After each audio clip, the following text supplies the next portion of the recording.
Good morning, students. Today's thought of the day. Hard work is the key of success. कड़ी मेहनत ही सफलता की चाबी है। अर्थात अगर हम कड़ी मेहनत नहीं करेंगे, यानी आप लोग अगर कड़ी मेहनत नहीं करेंगे, यानी आज का दिन जो आपको पढ़ने का मिला है आप लोग नहीं पढ़ेंगे तो आप लोग अपना कल कैसे सुधारेंगे। कल को सुधारने के लिए, यानी कल कुछ करने के लिए, कल के लिए कुछ नया बनने के लिए हमें आज कड़ी मेहनत करनी पड़ेगी। जब हम आज कड़ी मेहनत करेंगे तभी हम अपना भविष्य यानी कल सुधार पाएंगे।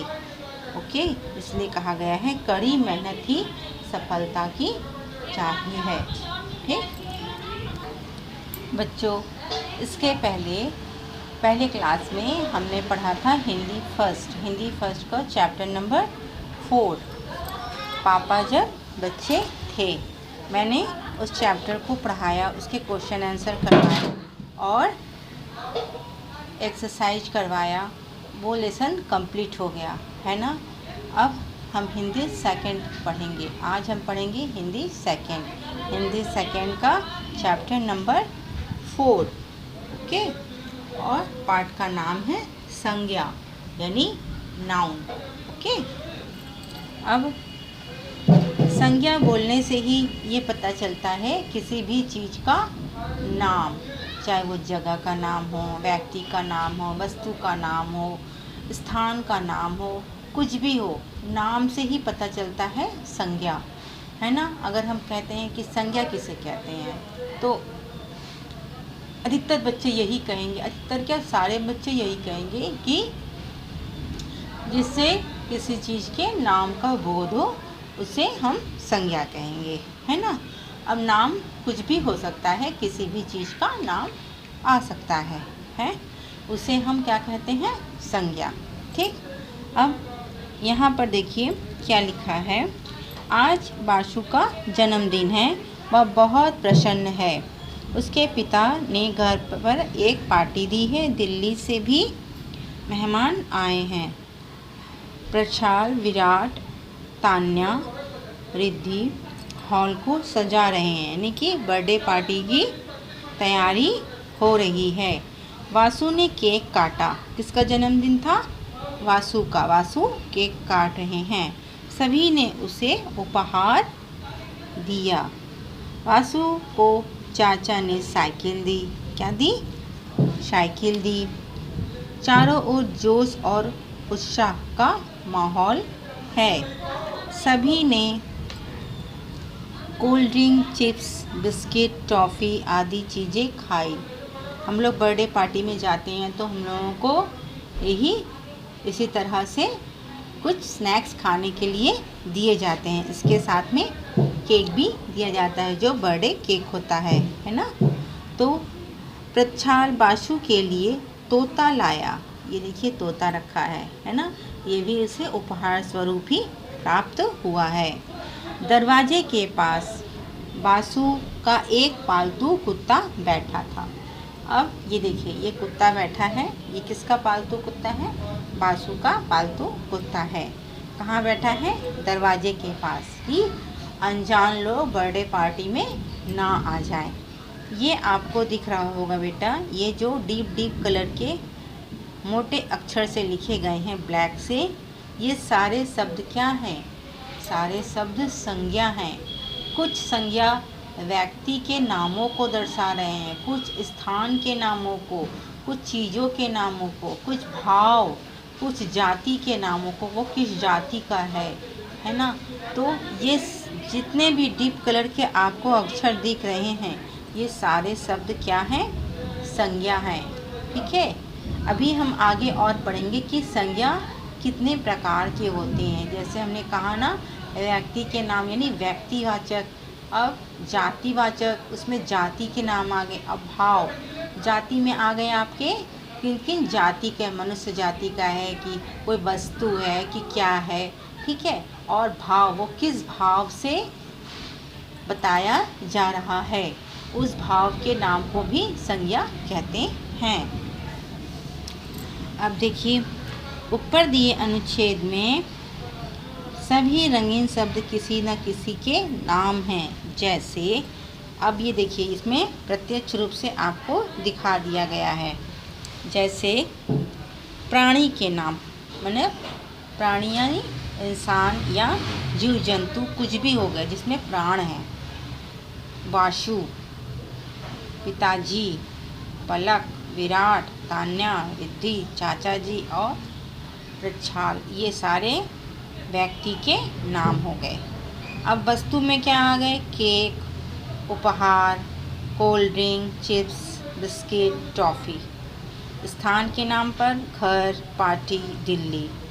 पशु या पंछी के नाम पर तोता, कुत्ता। भाव के नाम पे प्रसन्न, जोश, उत्साह। ओके। अब व्याकरण के अनुसार अगर हम संज्ञा किसे कहते हैं लिखेंगे परिभाषित रूप में, तो हम इस तरह से लिखेंगे: किसी व्यक्ति, वस्तु, स्थान, प्राणी या भाव के नाम को संज्ञा कहते हैं। फिर से मैं पढ़ के बता रही हूँ। किसी व्यक्ति, वस्तु, स्थान या प्राणी या भाव के नाम को संज्ञा कहते हैं। ठीक है। अब आगे देखिए,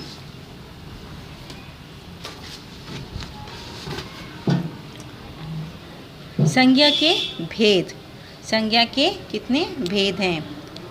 संज्ञा के 3 भेद माने जाते हैं: व्यक्तिवाचक, जातिवाचक, पहला नंबर व्यक्तिवाचक, दूसरा नंबर जातिवाचक और तीसरा नंबर भाववाचक। ओके। तो 3 संज्ञा के कितने भेद हो गए? 3 भेद हो गए। ओके। आइए पहले हम पहला नंबर पढ़ेंगे, व्यक्तिवाचक। जो शब्द किसी विशेष व्यक्ति, वस्तु या स्थान का बोध कराए वो व्यक्तिवाचक संज्ञा कहलाते हैं। ठीक है। कुछ अन्य व्यक्तियों के व्यक्तिवाचक संज्ञा के नाम, ये 3 नाम हमारे सामने हैं। एक ताजमहल, एक सुभाष चंद्र बोस, तीसरा हिमालय। ये तीनों व्यक्तिवाचक संज्ञा के उदाहरण हैं। इसके अलावा कुछ और संज्ञा के उदाहरण हैं। व्यक्तियों के नाम में आ गए सरदार पटेल, सुरेश नैना, नरेंद्र मोदी, रानी लक्ष्मीबाई। ओके। वस्तुओं के नाम पे रामायण, टेलीविज़न, मूंगफली। स्थान के नाम पे आगरा, लखनऊ, भारत, शास्त्री, वाटिका, बच्चा पार्क, विद्यालय। महीनों के नाम जनवरी, फरवरी, मार्च, अप्रैल, कुछ भी आ सकते हैं। ठीक। दिनों के नाम रविवार, सोमवार, मंगलवार। नदियों के नाम गंगा, यमुना, गोदावरी और सतलुज। पहाड़ों के नाम हिमालय, माउंट एवरेस्ट और विंध्याचल। शहरों के नाम कानपुर, दिल्ली और नागपुर। ओके। इमारतों के नाम लाल किला, ताजमहल, इंडिया गेट। ये सारे हो गए हमारे व्यक्तिवाचक संज्ञा। ओके। अब हमारा दूसरा नंबर क्या आएगा? जातिवाचक संज्ञा। जिन शब्दों से किसी एक जाति के सभी प्राणियों, वस्तुओं या स्थानों का बोध होता है वे जातिवाचक संज्ञा कहलाते हैं। फिर से पढ़ रही हूँ, सुनिए। जिन शब्दों से किसी एक जाति के सभी प्राणियों, वस्तुओं या स्थानों का बोध होता है वे जातिवाचक संज्ञा कहलाते हैं। जैसे शेर, पुस्तक, चिड़िया, है ना, ये सारे हो गए। इसके अलावा भी बहुत सारे वर्ड्स हैं जो जातिवाचक संज्ञा में आते हैं। ठीक है। इसके अलावा भी वर्ड हैं, जैसे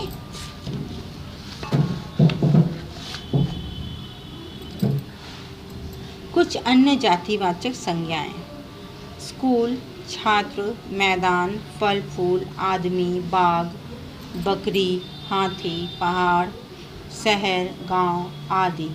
ओके। भाववाचक संज्ञा।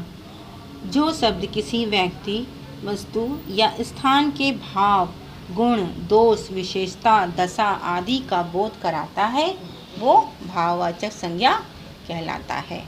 ओके, जैसे रसगुल्ले बहुत स्वादिष्ट हैं, कोयल की बोली में मिठास है, आज बहुत गर्मी है ना। इसमें सारे, इस वाक्य में सारे शब्द भाववाचक नहीं हैं, जिससे किसी चीज़ की भाव का पता चल रहा है। जैसे स्वादिष्ट है ना, वो हो गए भाववाचक। इसमें पता चल रहा है मिठास, मिठास से पता चल रहा है ये भाववाचक की भाव कल्पना को पैदा कर रहा है। आज बहुत गर्मी है, इसमें गर्मी शब्द जो है वो भाव बता रहा है। ठीक है। कुछ अन्य भाववाचक संज्ञाएं हैं, जैसे सुगंध, खुशबू, विशालता, खुशी, सुख दुख, चालाकी, सर्दी, ऊंचाई, ईमानदारी, खट्टास, हरियाली, वीरता, श्रम आदि। ओके, ये सब। इसके अलावा भी बहुत शब्द हैं जिससे भाव, गुण, दशा, दोष आदि का पता चलता है। वे शब्द हो जाते हैं हमारे भाववाचक संज्ञा। ओके, आइए हमने इस चैप्टर में क्या क्या पढ़ा है एक बार हम इसे दोहराते हैं। किसी व्यक्ति, वस्तु, स्थान या प्राणी के भाव के नाम को संज्ञा कहते हैं। संज्ञा के 3 भेद माने जाते हैं: व्यक्तिवाचक संज्ञा, जातिवाचक संज्ञा, भाववाचक संज्ञा। जो शब्द किसी विशेष व्यक्ति, वस्तु, स्थान या स्थान का बोध कराते हैं व्यक्तिवाचक संज्ञा कहलाते हैं।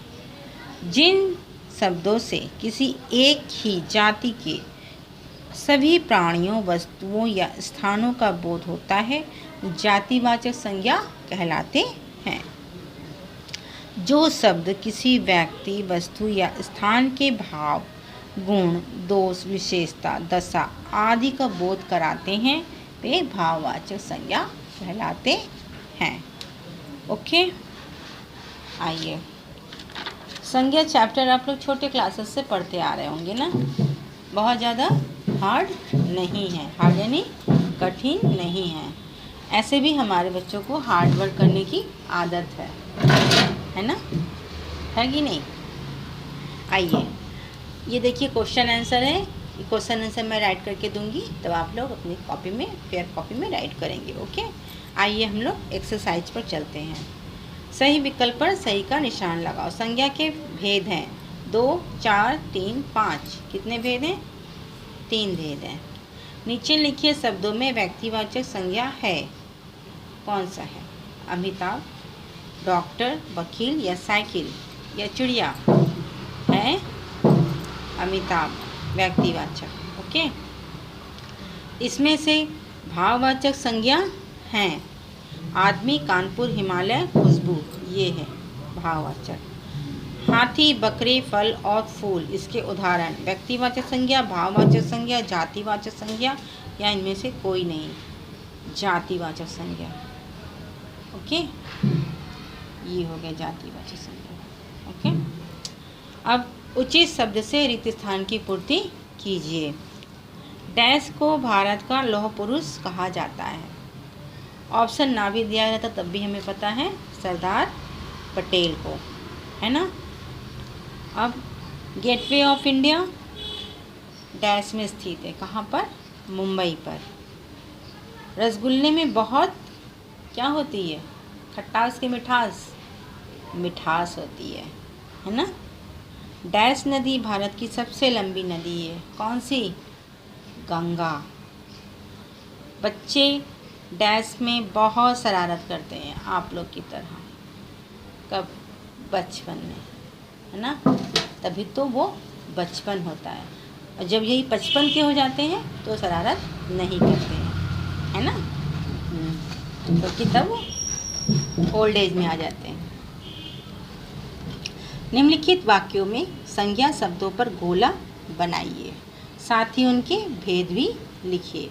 हमें इन शब्दों में जो संज्ञा शब्द में गोला बनाना है और साथ में उनके भेद लिखने हैं। ओके, रोहित मेरा मित्र है। रोहित पर सर्कल होगा, क्योंकि ये संज्ञा शब्द है और है शब्द व्यक्तिवाचक संज्ञा।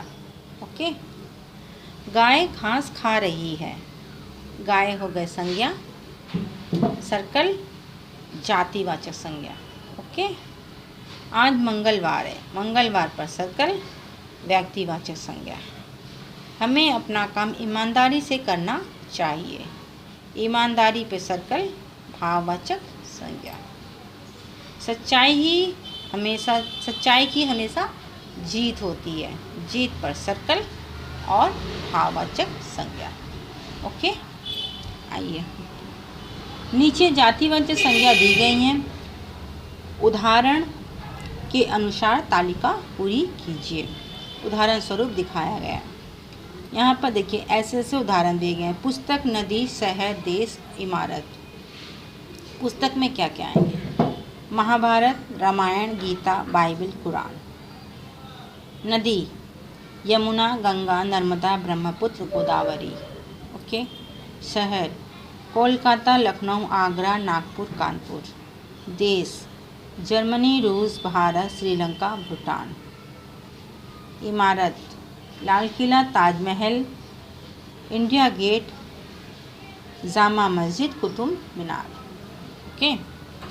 अब देखिए, यहाँ पर 3 गुब्बारे आपको दिख रहे हैं और एक बड़ा सा गुब्बारा बना हुआ है, उस पर सारे शब्द लिखे गए हैं। इसमें व्यक्तिवाचक संज्ञा भी है, जातिवाचक संज्ञा भी है और भाववाचक संज्ञा भी है। ये 3 जो आपको गुब्बारे दिख रहे हैं, हमें इसमें से व्यक्तिवाचक संज्ञा निकालकर व्यक्तिवाचक पे लिखना है, जातिवाचक निकालकर जातिवाचक पे लिखना है और भाववाचक निकालकर भाववाचक पर लिखना है। ठीक है। ये तो मैं करके दे दी हूँ आपको, लेकिन मुझे करना नहीं चाहिए था। आप लोग के खुद की बुद्धि परीक्षण होती है अगर आप लोग खुद करते तो, है ना। लेकिन जब खुद करते तो कुछ बच्चे शायद कर जाते और कुछ बच्चे कंफ्यूज हो जाते, इसलिए मैंने इसको कंप्लीट कर दिया है। ठीक है। आपके व्यक्तिवाचक संज्ञा में आ जाएंगे मुंबई, आगरा, इंडिया गेट, भगत सिंह। जातिवाचक संज्ञा में आ जाएंगे शेर, चिड़िया, हाथी, स्कूल। और भाववाचक संज्ञा में आ जाएंगे खुशी, सुख, हरियाली और बचपन। ठीक। तो आपको एक्सरसाइज कौन से कॉपी में करनी है? एक्सरसाइज नंबर का, खा, गा, घा और खेल खेल में करके इसे भी आप करेंगे। ओके। इससे आपको पता चलेगा कौन सी संज्ञा है, इस गुब्बारे में कौन कौन सी संज्ञा है। अगर आप में ईमानदारी होगी, ठीक है, आप मेरा वाला मत देखिएगा, खुद कीजिएगा, उसके बाद मेरे वाले से मिला लीजिएगा। ठीक। इससे आपका बुद्धि परीक्षण भी हो जाएगा। ठीक है। तो आपको एक्सरसाइज करनी है 20 नंबर पेज, 22 पेज नंबर का, खा, 23 पेज नंबर का, गा और घा और खेल खेल में। ठीक है। ये आप फेयर कॉपी में राइट करेंगे। राइट करने के बाद क्वेश्चन आंसर मैं लिख के दूंगी, तब आप राइट करेंगे। आज का कोड है MPS 40। घर पर ही रहिए, सुरक्षित रहिए, पढ़ते रहिए और आगे बढ़ते रहिए। ठीक है। नमस्ते।